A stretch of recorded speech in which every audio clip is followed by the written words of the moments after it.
Oh, Seven Citizens, Black here from CAsaBLACk Gaming, and I am back with a new roadmap deep dive, which is the first roadmap update of 2025. Yeah! Woohoo! Now I know that probably sounded disingenuous, but I actually do see some rays of sunshine here, and not just because I suffer from a chronic case of positivity, but because of some changes, and not only how this roadmap has come clean about some things, but because of some other subtle things that I found that I'm going to discuss. Now the first thing I think we should all keep in mind is that CEIG told us up front just a few weeks ago to basically not expect this to be a feature-heavy year, just a rebuilding one. Now I wonder just how many of you took them at their word, or if you just kept hotboxing that hopium, thinking that you were still going to get all those juicy features that got us excited at CitizenCon. Now, if you stayed high on your supply, you have no one else to blame here for being let down with this roadmap. By all accounts, this roadmap is doing exactly what it needed to do. It's showing what's left to meet those goals for a 1.0 release, and they threw in some hints at what we can expect, even if these hints are mostly redacted. We're getting story missions. The good news with that is that we're getting at least some form of NPC contracts this time around, not to mention how often you will see the word sandbox, which is definitely the drinking game word of this roadmap. So take a shot each time you hear me say it, and you'll save yourself the trouble of having to wait for any of this to come out because you're going to be dead. But I'm jumping the gun here, so let's go ahead and do this proper. So the release view is frickin' thick. 4.1 is light on details with the redacted mission giver and redacted armor set. Now, I'm excited for the armor set and have been enjoying the hell out of the event since Save Stanton, when of course you can complete them. Now, I've finished them on 2 different characters of my own, and I've helped others out in my orgs. 4.1 also has new space combat missions, which unless they involve multi-crewing ships, those are not quite my cup of tea, but we'll see. There's also a new redacted sandbox activity which requires foot exploration with aerial support. Notice it says exploration and not just foot combat, so this will be interesting to see how it plays out. Then there are new locations coming in 4.1, a redacted mission giver location for that redacted mission giver, and the Hathor ground alignment stations, plural. It's going to be interesting to see what sandbox gameplay these will offer. There's also a Hathor mining station, which they have described as a large-scale mining laser facility, so might we see some friggin' space lasers. We'll also finally be getting our hands on some Volt weapons, which is very nice to finally see. I'm looking forward to see what Volt Guy's next crusade's gonna be. Then there's the first look at all the deliverables that they want for 1.0. Now we're talking 53 deliverables. I'm going to save you the headache of going down each one verbally, but here they are on the screen. As you can see, pretty much everything they discussed in that 1.0 panel is here, and I have to say that it's nice to have these in a list form. And you better believe I recorded it so I could know if they take anything off. Now the thing to keep in mind here, per their messaging this week, is that many of these features will come before 1.0. They are in this 1.0 list because 1.0 cannot come out until these items are all complete, and as they become feature complete, they will move over into a column. So for instance, let's say hypothetically that they complete Fire Hazard in time for 4.1. We already know they're not, but anyways, let's just say they did. This could happen since we have already seen Fire Hazards discussed on last year's ISE, and it's part of engineering, which was scheduled to come with 4.0, but that was pushed out. Now we haven't heard if engineering is actually coming, but let's just say for shits and giggles that it does. I've already read ahead, I know it doesn't, but that card would be moved from 1.0 to the 4.1 side. Now going through the list of 53 features, I can count at least 11 or 12 that could possibly be out this year. Maybe even 13 or 14 if we get some form of base building and crafting as well. So don't think of the items on the 1.0 list as things we're not going to see until 1.0 releases, but a steady stream of released items that will trickle out over the next few years. All right, so let's move on to the meat and potatoes of this, which is the progress tracker, and I like to look at the deliverables in order versus the team outlook. The first thing I want to say about this latest look at the deliverables is that it is clearly incomplete. So for instance, you will not see any progress for the ships that we know are currently being worked on. So if you scroll down looking for the RSI of Perseus and were disappointed to see it missing, don't think it means it's not coming this year or not currently being worked on. They omitted it for whatever reason. We know it's being actively worked on since it was actually teased in the last ISC. We also know the Drake Ironclad and the Star Lancer variants are all coming along with the Pioneer, and on and on. They're all being worked on.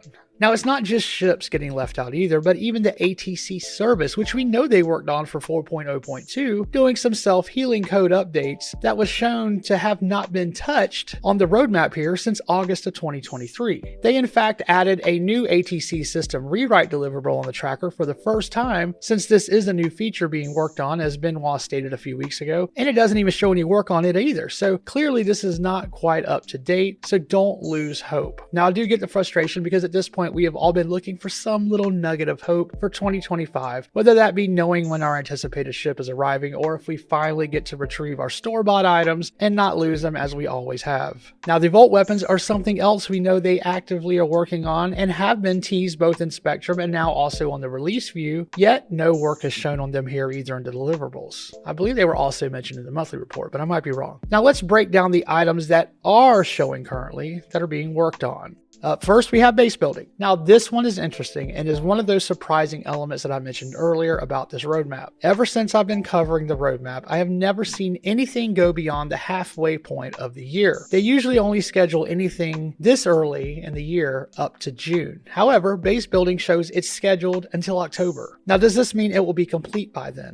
Absolutely not. Now, it was scheduled for 88 weeks, and even though October would put it roughly at 88 weeks from when it started in February of 2024, there could be other delays that push it out even more. Don't forget the CIG have promised that they will not release a feature unless the stability is there. My guess though is that we might see, and I really hate to get some hopes up, so don't hate me here, but I think it is possible that we get some form of base building this year in 2025. Now, they might start off small with us just creating the small to medium sized structures and possibly only using the little Argo CSV FM or maybe the build. I know there's a fair amount of guesswork here and we have nothing concrete to back this up, and it would be nice to start seeing some ISCs on base building before we can say 100% if we'll see it, but looking at the times on the roadmap versus their estimated total time and when this ends, I will say it's possible even if it's unlikely. There could be other features that hold this up, such as server meshing, which will play a big part in this, so keep that in mind. Moving on. Charge Drain is the next feature that shows work currently being done. This feature goes along with repair and engineering, allowing players to charge, store, and drain power from objects with the multi-tool. The work shows that it ends in May, and this could be done by then since it has been ongoing, and I believe we're about to start getting missions that will require these exact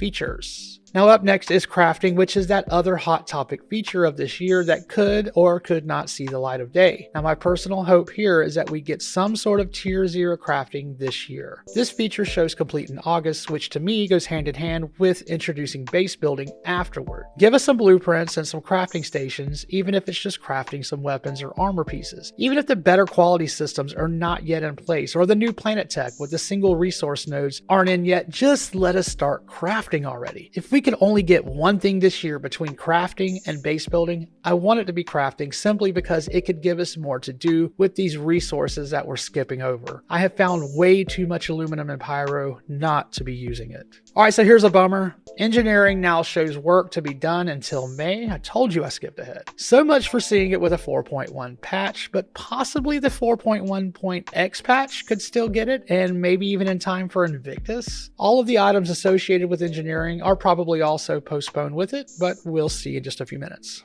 FPS radar scanning shows its work will continue into May. Now, might this Squadron 42 feature finally make its way and allow us to find those hidden NPCs in the wall so we don't go around looking everywhere when the markers stop working? We'll see. Yep, here's life support, which is part of engineering heading into May, so yeah, we can expect engineering no earlier than May and possibly well into the summer. Now, these next three are part of those redacted mission features discussed with the mission giver and their location, and then some sandbox gameplay activity. Now, the Squadron 42 team who handles character missions worked on the mission giver, so either it's a mission giver from that game or maybe some borrowed assets or scripting. Either way, it's nice to see an NPC that will give a contract versus just a mobiglass. I'm looking forward to seeing how this works. Oh, and the work is scheduled to end in March, so I think this might be the hinted at story that runs until October, which should be pretty cool. Now, with the heavy lifting already being done in Squadron, this will hopefully go well and give us a brief glimpse at how missions in Squadron are going to play out. The storytelling potential here could be awesome.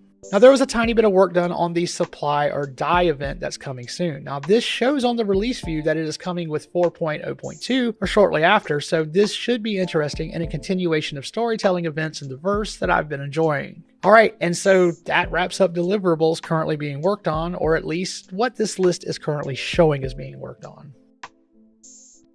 All right, and so that's going to do it for this roadmap deep dive. Now, what did you guys think about it? Are you let down? Did it beat your expectations? What do you think the odds are that we get some form of crafting and or base building? Now, my personal opinion of this roadmap is that it is a start. We can clearly see some discrepancies from what we know is being worked on versus what they stated. And this has always been the case, as it's very rare for even the monthly report and the roadmap to align fully. Now, I'm looking forward to the monthly report coming in March, as we should see more of what the teams did in February once they were back in full swing from the holidays. Now, if you like my Star Citizen coverage or my guides, then please consider subscribing, liking, and of course commenting down below. If you want to discuss the game even more, then head over to my Discord, where we have daily discussions in a respectable manner about everything Star Citizen, the good, the bad, and the always present ugly. Our Discord also has info about our new org that is laid back and a great place to call home and run random events together from time to time, so we look forward to seeing you there as well. Anyway, I've been Black. Thank you for watching, and keep it positive as you traverse the verse.